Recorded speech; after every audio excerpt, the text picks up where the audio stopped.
ఈరోజు నేను చేసిన వంట అండి మెంతికూర పెసరపప్పు వేసి పప్పు. అంటే ఇది పలచగా చేయను, కొంచెం పొడి కూరలా చేస్తానన్నమాట. మామూలుగా కుక్కర్లో అది పెట్టకుండా బయట మూకుట్లో ఉడకబెట్టేసి పెసరపప్పు కొంచెం బద్దగా ఉండగానే మెంతికూర వేసేస్తాను. ఇప్పుడు మెంతికూర బాగా వస్తుంది. ఈ సీజన్లో వచ్చిన నాళ్ళు మెంతికూర ఏదో ఒక రూపంగా తీసుకోవడం చాలా హెల్త్కి మంచిదండి.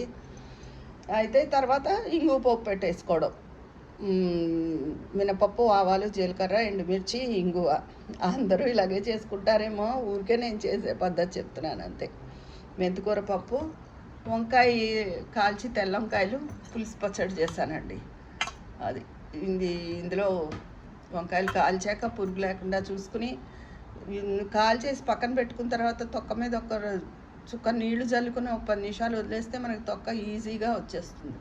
ఈ లోపల ఉల్లిపాయలు, ఓ పెద్ద ఉల్లిపాయ సన్నగా, ఓ 2-3 పచ్చిమిరపకాయలు తరుకుని, ఆవాలు, మెంతులు, జీలకర్ర, ఎండుమిర్చి, చిటికెడు ఇంగువ పోపు వేయించేసుకుని ఈ ఉల్లిపాయలు కూడా ఒక్కసారి వేగనిచ్చి ఎక్కువసేపు జస్ట్ ఒక్క మాట వేడికి వేయించి ఇందులో కలిపేసుకోవడమే. చింతపండు పులుసు, కొంచెం బెల్లం, కొంచెం తీపి ఎక్కువే పడుతుంది, ఉప్పు, అంటే తీపి మన ఇష్టంలేండి.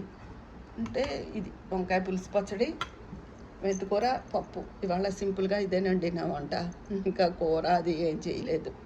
ఉంటాను మరి.